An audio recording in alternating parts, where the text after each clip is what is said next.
began my work at the IBC in September of 1980. Our great strength comes from hundreds and hundreds. And I went to work there I had been working in tourism at the state, and I went to the IBC. It was very intriguing to me because I grew up dancing and I ran my own school for 15 years. And this opportunity came up and I thought, well, I won't be teaching, but that's okay, I'll be involved in dance.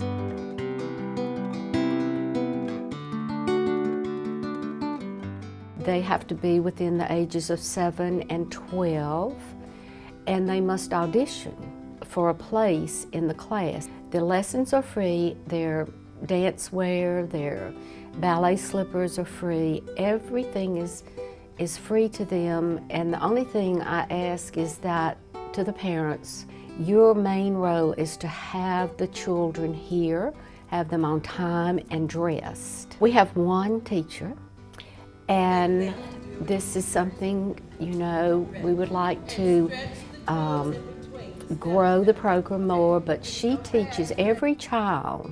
I've heard of IBC, of course. I knew who Sue Librano was, but I didn't realize that they had an outreach program for Jackson Public School kids. A lot of them come in with usually no clue about dance, or they have an idea, but they usually think more like a drill team or cheerleading, and I quickly let them know that that is not what it is, that this is ballet, that it's an art form, and that there's a way you present yourself. Even when you walk into the studio or whatever space you're in, there is this kind of respect that happens when you walk in, and you don't just come flying in the room yelling, or, you know, it's got to be some kind of reverence there.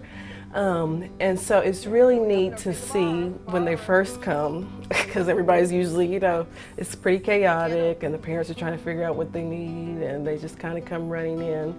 And then to, by the end of the year, see that they can walk in and put their stuff away and go to their spot and sit and be ready. I didn't think I was going to get in because I didn't have any experience of ballet and started. So I thought I didn't have a chance.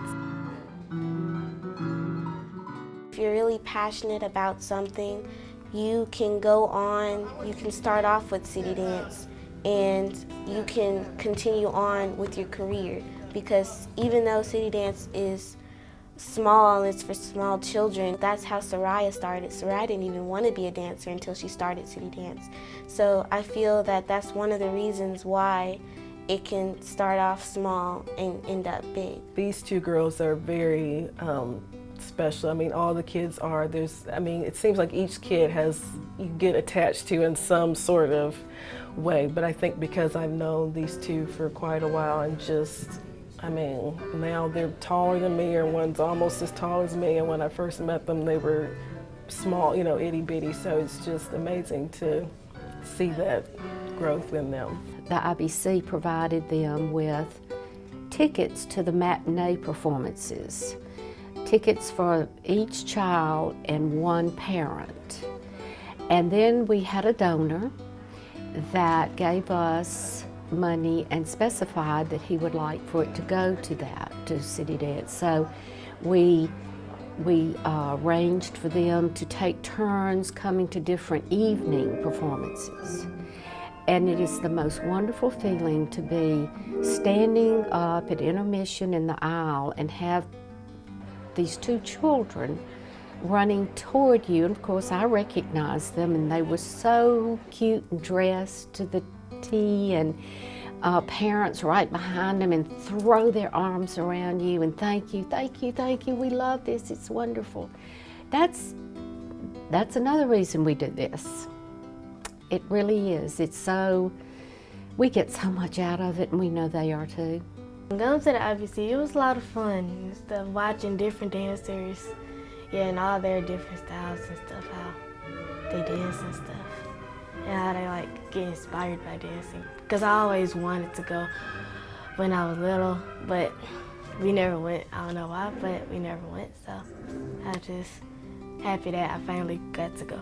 To know that I'm changing students is very rewarding. It's a little bit mind-boggling to me, because I guess I don't really think about it in that way. I suppose when I go in, I don't know, you know, where every student is, where they're at in their lives. And so when I hear things from students or from parents that say, you know, we were going through this and now she's, you know, really blossomed and she's more confident in school, or she's more disciplined with her schoolwork now because of the ballet.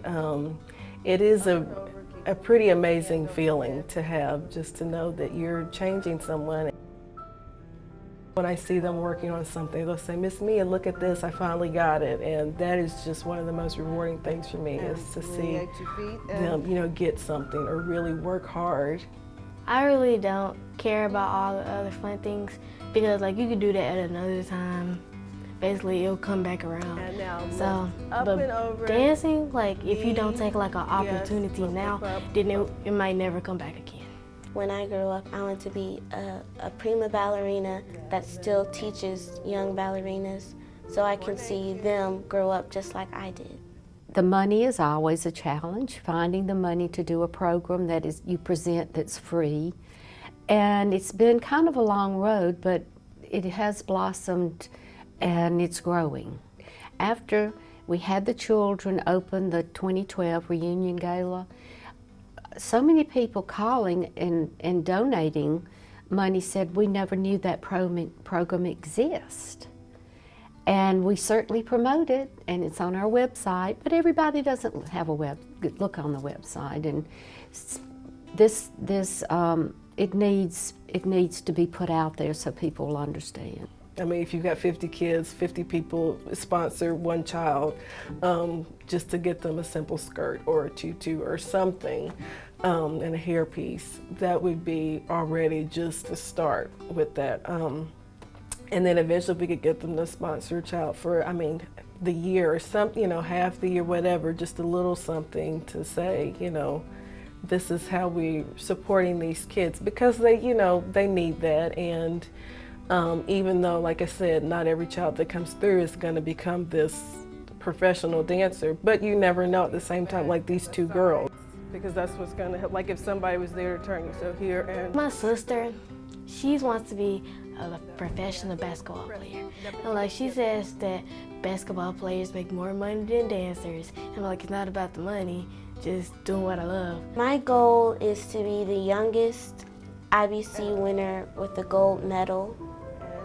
And I thought that I felt that this goal could happen if I practiced hard enough, and if I constantly worked hard, and if I sacrificed some of the fun things that I usually would do.